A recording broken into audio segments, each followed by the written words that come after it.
Le dropshipping sur eBay, c'est un business model vraiment simple. Je pense que beaucoup de personnes peuvent faire du dropshipping sur eBay. Des jeunes, des moins jeunes, des travailleurs, des chômeurs et autres. C'est pourquoi je parle beaucoup de ce business sur ma chaîne YouTube. Et je pense que si tu n'étais pas encore lancé en dropshipping sur eBay, alors c'est une erreur très grave pour toi. Déjà, c'est la première erreur si tu n'étais pas encore lancé. Quand on se lance en dropshipping sur eBay, il y a des erreurs qu'il faut absolument éviter. Parce que étant donné que c'est un business qui est accessible, comme je t'ai dit déjà dans mes précédentes vidéos, pour faire du dropshipping sur eBay, tu n'as pas besoin de gros budget. Tu n'as pas besoin de faire la publicité et tu n'as pas besoin de compétences particulières. Tu n'as pas besoin d'être un expert. C'est la raison pour laquelle c'est possible pour beaucoup de personnes de se lancer en dropshipping sur eBay. Mais le problème, ce qui va se passer sur eBay, c'est que beaucoup de personnes vont se lancer, mais faire des erreurs à la base qui vont les empêcher d'avoir des résultats rapides et des résultats sur le long terme également. Dans cette vidéo, je te propose de partager avec toi 14 erreurs. Ce sont les 14 erreurs les plus récurrentes qui reviennent lorsqu'on fait du dropshipping sur eBay. Et pour chaque erreur, je vais te dire effectivement en quoi ça consiste cette erreur et comment est-ce que tu peux éviter toi de faire cette erreur lorsque tu fais du dropshipping sur eBay. Je te conseille également de rester jusqu'à la fin de cette vidéo parce que les deux dernières erreurs, ce sont des erreurs qui sont assez stratégiques et que j'ai vu beaucoup de personnes rencontrer. Ce sont des personnes qui étaient parfois très avancées dans le business mais qui n'étaient pas forcément informées de ce type de difficultés-là. Donc restez bien jusqu'à la fin.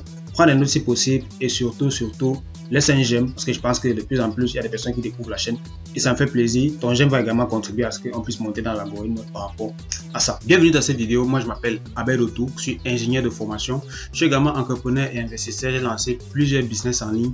J'ai également lancé plusieurs business physiques. Et sur cette chaîne, je propose de partager avec toi des astuces et des conseils de stratégie marketing qui peuvent t'aider à réussir ton business en ligne. Si ça t'intéresse, alors ça veut dire qu'on a un point commun. Je t'invite à tout simplement juste cliquer en dessous pour t'abonner et ne pas manquer bien évidemment les prochaines vidéos. Bien évidemment, on te dit ça sur toutes les chaînes. Je dis aussi ça sur ma chaîne, mais c'est particulier parce que sur ma chaîne, moi je vais aller dans le concret et je vais te donner effectivement clairement ce qui peut te permettre de réussir d'avoir des résultats assez rapides en tout cas. Donc en bas de description, avant de continuer, avant d'aller dans le contenu de la vidéo, en bas de description, tu vas avoir un lien. C'est un lien qui te donne accès à un PDF et sur ce PDF, je donne des stratégies et des astuces que tu peux utiliser pour démarrer ton business en ligne, notamment pour vendre ta compétence en ligne. Certainement, tu as une compétence particulière que tu estimes que tu peux rentabiliser ou alors que tu peux tout simplement partager. Alors, comment est-ce que tu peux transformer ton partage d'expérience, ton partage de compétences en une source de revenus? Dans ce PDF, je te donne toutes les astuces, toutes les stratégies pour pouvoir y arriver. Donc, tu cliques juste en dessous, tu vas avoir accès au PDF et ce sera très facile pour toi d'avoir des résultats et de comprendre ce qui sera à l'intérieur. 14 erreurs à éviter sur eBay. Première erreur, quand on fait le dropshipping sur eBay, ça sert à rien de créer en fait son propre site web. Donc, comme je t'ai dit, avec le dropshipping sur eBay, le business model est assez simple. On va prendre des produits qu'on va trouver sur des sites précis qui vont être nos fournisseurs, qu'on va revendre à nos clients qui vont nous trouver sur eBay. Avec eBay, on n'a pas besoin de créer un site web, de se fatiguer à devoir faire du SEO, de connaître comment est-ce qu'on va placer les mots-clés. Avec eBay, ce qui est important, c'est d'avoir le produit gagnant, d'avoir un produit qui est demandé sur le marché. Lorsqu'on a un produit qui est demandé sur le marché, alors on est sûr à quasiment 70 à 80% des cas que ce produit va quand même pouvoir se vendre. Après, il peut arriver que ce produit ne se vende pas, peut-être parce qu'il y a beaucoup de concurrents, peut-être parce qu'il y a, peut-être pour d'autres raisons qui ne dépendent pas de nous. Mais le plus important sera de pouvoir accumuler tout simplement des produits gagnants pour pouvoir faire des ventes. Pas besoin de créer des sites web. La deuxième erreur que je vois beaucoup de gens, pour laquelle beaucoup de gens ne réussissent pas dans le business de dropshipping sur eBay, c'est qu'ils ne croient pas à leur réussite dans ce business. Pourquoi les gens ne croient pas à leur réussite dans ce business? C'est parce qu'eux-mêmes ne sont pas convaincus qu'ils peuvent réussir. Et généralement, les gens ont aussi besoin de voir d'autres personnes qui ont réussi pour tout simplement se dire que c'est aussi possible pour eux. Mais de base, à partir du moment où tu trouves des personnes qui communiquent dessus, sur un business précis, qui ont des résultats, qui te partagent et avec qui tu peux entrer en communication, notamment moi tu peux entrer en communication avec moi, je peux te montrer concrètement comment est-ce que j'ai procédé, quels sont les types de résultats que je peux voir chez d'autres personnes et comment est-ce que toi aussi tu peux avoir ce type de résultats. Une erreur fatale, la deuxième erreur ici dont je vais parler, c'est vraiment cette faculté que les gens ont de ne pas croire en la réussite de business en ligne en général. Généralement, les gens croient juste que il faut travailler, avoir le salaire, c'est ça qui marche le plus. Mais ça, c'est à quoi la société nous a conditionnés. Au-delà de ça, il y a des choses parallèles et des alternatives qu'on peut faire pour pouvoir gagner de l'argent grâce au business en ligne en appliquant les stratégies de ceux qui ont réussi. Donc, le plus important sera juste d'appliquer, de mettre en œuvre les stratégies de ceux qui ont réussi pour toi aussi avoir des résultats. Donc, rester positif, toujours croire au business en ligne tout simplement parce que ça fonctionne et ça marche. Donc, le plus important sera juste quelle est la stratégie que tu vas utiliser, comment est-ce que tu vas atteindre tes résultats par rapport à ça. Troisième erreur sur eBay en dropshipping, c'est lister les produits trop vite. Donc, comme je t'ai dit dans les précédentes vidéos sur cette chaîne, eBay c'est un business qui prend du temps. Il faut toujours essayer d'aller progressivement, aller crescendo, lister les produits progressivement. Dans ton premier mois de ta boutique, il faut toujours essayer de lister maximum un produit par jour à partir du moment où tu as 10 évaluations. Ça, je l'explique en premier dans le challenge. Dans la barre de description, tu as le lien d'accès au challenge, ça t'intéresse. tu peux nous rejoindre le challenge où je te montre en détail pas à pas. Je vais sur mon écran, je te montre exactement ce que tu dois faire pour faire tes premières ventes et pourquoi pas atteindre ton premier mois 1000 € par mois. Lister trop vite des produits, c'est une erreur que je vois beaucoup de gens faire. C'est-à-dire qu'une personne vient de créer son compte eBay il y a 2 jours, il va déjà lister 5 produits, commence à prendre les produits partout, pouvoir vendre. Ça, c'est une erreur parce que eBay, dès qu'ils vont détecter une activité pareille, ils vont se dire ça, c'est quelqu'un qui veut directement déjà vendre. Il n'est pas client, il veut directement déjà vendre des choses. C'est-à-dire que peut-être qu'il a eu un problème par le passé et c'est fort probable qu'il bloque ton compte.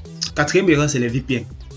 Trop de personnes utilisent les VPN, notamment les personnes qui veulent vendre sur eBay depuis l'Afrique. Ça veut dire quoi? Utiliser un VPN concrètement, c'est que, tu sais, eBay c'est un site web où il y a des robots. Et ces robots sont capables de détecter une activité qui n'est pas sur la marketplace sur laquelle tu prétends vendre. Ça veut dire par exemple, je suppose par exemple que tu es en Côte d'Ivoire et que tu veux vendre sur eBay France. Alors tu vas te connecter avec un VPN qui va te permettre d'avoir une IP, donc une adresse IP sur eBay France. Le problème avec le VPN, c'est que les logiciels qui implémentent cela sont facilement détectables par l'algorithme d'eBay et par leur plateforme. Du coup, en utilisant ton VPN, tu vas facilement te faire griller.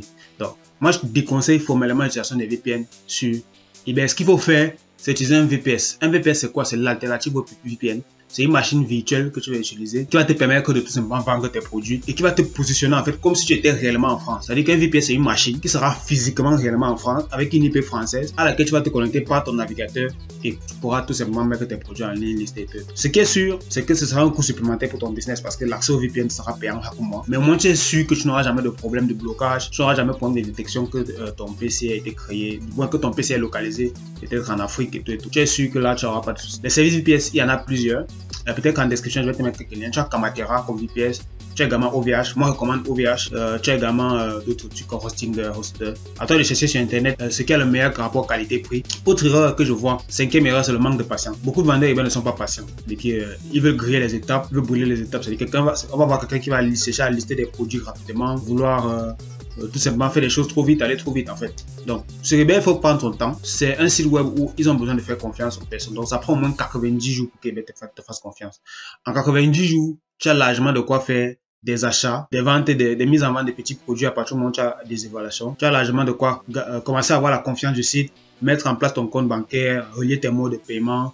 Donc tu as largement de quoi faire pour tout simplement que le site te fasse confiance. Derrière, tout simplement, ce sera comme une machine.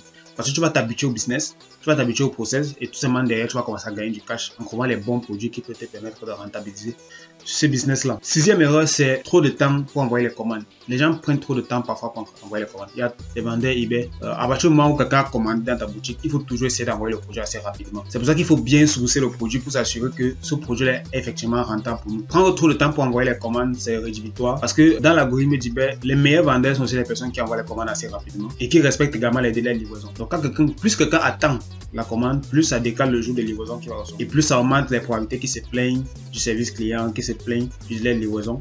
Et parfois, il y a des personnes qui commandent qui veulent avoir le produit assez rapidement. Donc moi, je te conseille, quand tu reçois une commande, essaie d'avoir le produit assez rapidement pour pouvoir tout simplement libérer le client parce que et réaliser la prestation. Au final, le client paye parce qu'il a besoin de son produit rapidement et tu dois réaliser ta prestation par rapport à ça. Autre erreur que je vois sur eBay, c'est les numéros de suivi. Les gens vendent mais ils ne mettent pas de numéro de suivi.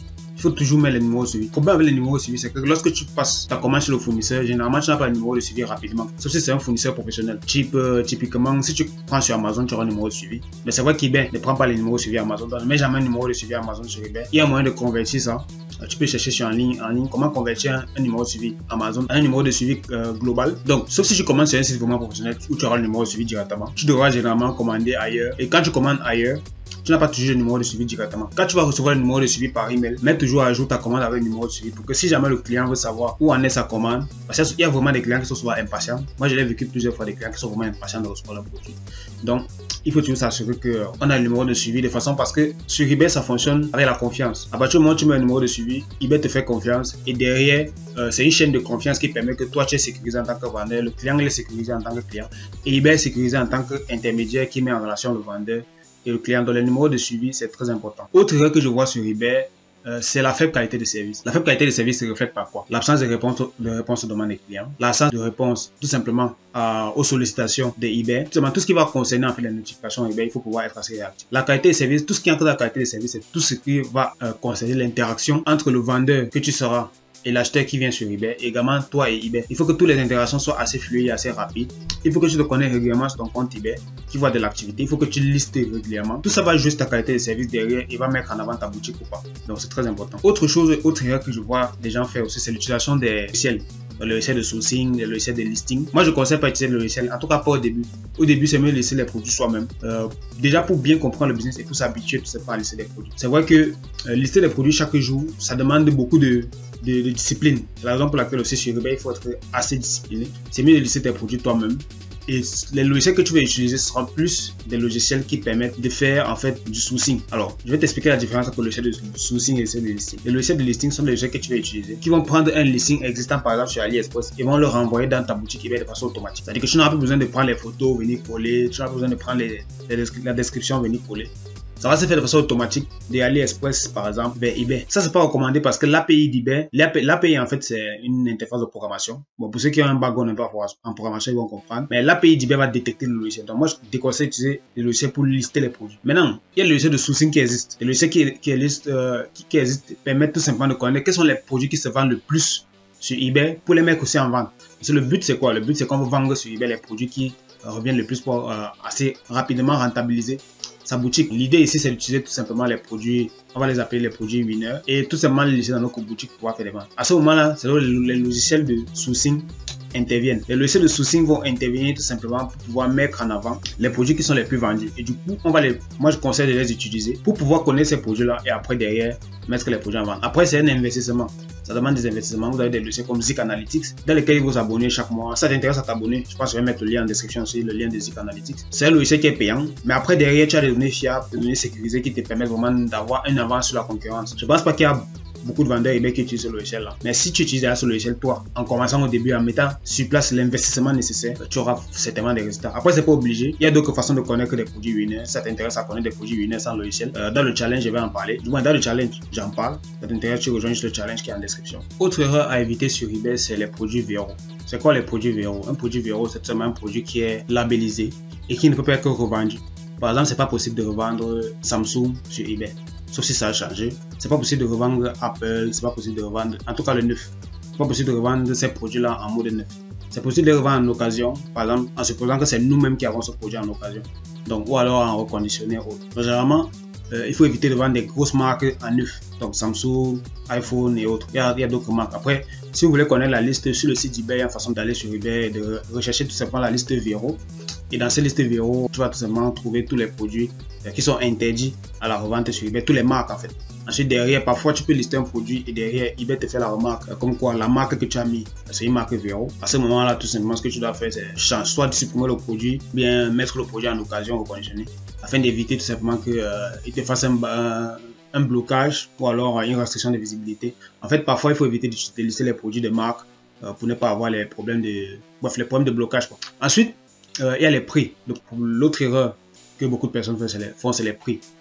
C'est important de connaître, de bien fixer le prix de son produit parce qu'il faut prendre en compte plusieurs éléments lorsqu'on fait de la vente sur eBay. Lorsqu'on liste un produit, il faut prendre en compte le fait que eBay va prendre une commission sur la vente. Il faut prendre en compte le fait qu'il parfois il y a la publicité sur eBay. Quand on affiche la publicité peut-être à 1 ou 2% du montant ou 5%, eBay va prendre.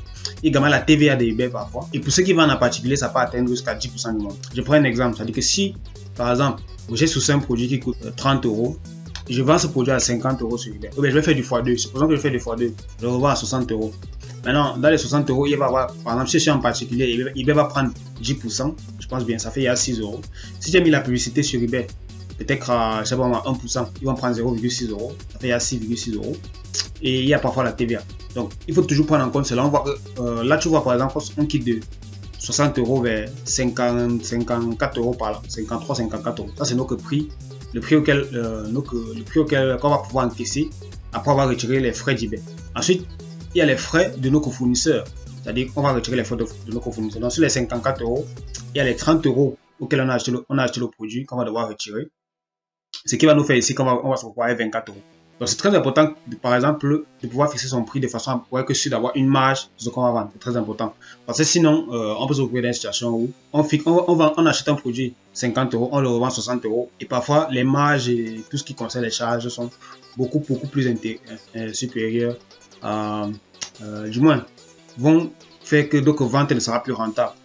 Du coup, il faut aussi prendre en compte parfois la fiscalité. Par exemple, pour ceux qui sont auto-entrepreneurs, qui vivent en France, ils n'auront jamais la même tarification que quelqu'un qui vit en Afrique.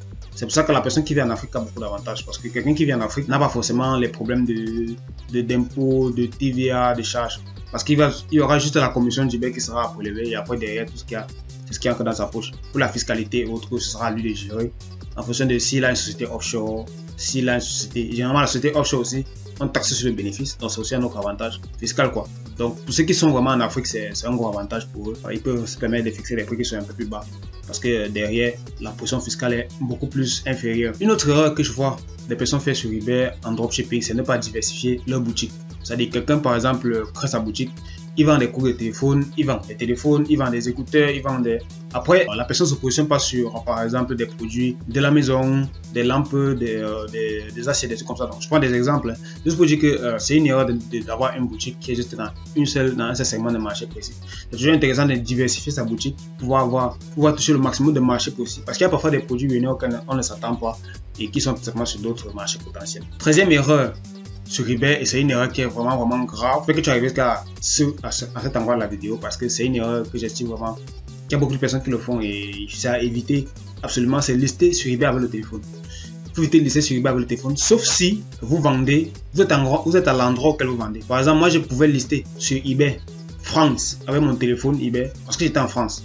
C'était facile pour moi d'avoir une concordance. Mais si vous êtes à l'étranger, si vous êtes en Afrique, si vous par exemple vous voulez vendre sur le marché anglais et que vous êtes en France, listez jamais avec le téléphone. Listez toujours avec votre ordinateur qui est en machine virtuelle. Vous allez tout simplement pouvoir utiliser vos photos que vous avez par exemple téléchargées, utiliser vos codes descriptifs et lister simplement vos produits sans jamais utiliser avec le téléphone. C'est une erreur qui a bloqué beaucoup de personnes qui avaient déjà des comptes intéressants. Et j'en parle ici parce que c'est vraiment dommage. C'est vraiment dommage d'avoir un compte qui a peut-être 50 évaluations, 100 évaluations. Après, se faire bloquer parce qu'on a voulu lister avec le téléphone. Donc, listez toujours avec une machine virtuelle et arrangez-vous toujours à avoir une machine virtuelle qui est disponible pour ça. Dernière erreur ici, c'est ne pas se former dans la recherche de produits. La compétence la plus importante sur eBay, c'est la recherche de produits. Sans la recherche de produits, c'est pas possible de vendre sur eBay. Donc, moi, je conseille à toute personne qui veut vraiment vendre sur eBay et faire du chiffre sur long terme de se former à la recherche de produits. Sur cette chaîne, je vais en parler beaucoup plus avec le temps. Comment est-ce qu'on peut trouver des produits qui sont intéressants? Quels sont les types de produits qui peuvent se vendre sur le marché français, sur le marché anglais, sur d'autres marchés? Donc, ça t'intéresse, n'hésite pas, tu t'abonnes, tu mets la cloche parce que ça va venir et je pense que ce sera intéressant pour toi de savoir ça. Si tu veux aller plus en détail sur eBay, la recherche de produits, lister les produits, vendre depuis l'Afrique, vendre sur le UK alors que tu es en France. Alors, dans le lien de description, j'ai créé un challenge. C'est un challenge eBay de 14 jours. Et en 14, je te montre comment tu peux créer un compte de zéro et monter ce compte de façon à avoir tes évaluations de façon fiable. Également faire tes premières ventes et pourquoi pas atteindre tes 1000 premiers euros en un mois, ton premier mois de vente sur eBay. Ça t'intéresse, dans la description, tu as tout simplement le lien qui va te permettre d'accéder à ça et tout simplement de nous rejoindre dans le challenge. Nous sommes des personnes qui sont assez motivées. Donc, c'est pour les personnes qui sont vraiment motivées, qui veulent gagner de l'argent en ligne et notamment faire leur premier revenu sur eBay grâce au dropshipping. Donc voilà, c'était tout pour cette vidéo. J'espère que tu as apprécié le contenu. Si c'était le cas, n'hésite pas à t'abonner juste en dessous. Tu cliques sur la cloche pour ne commenter les prochaines vidéos. Tu laisses également un j'aime. En commentaire, si tu as un blocage, si tu as un problème spécifique en lien avec eBay et que tu veux me contacter, tu as mon numéro dans la description. Mais tu peux laisser un commentaire et je vais te répondre. Voilà, je crois que c'est tout. Je te dis à très bientôt. Merci d'avoir regardé jusqu'à la fin. Au revoir.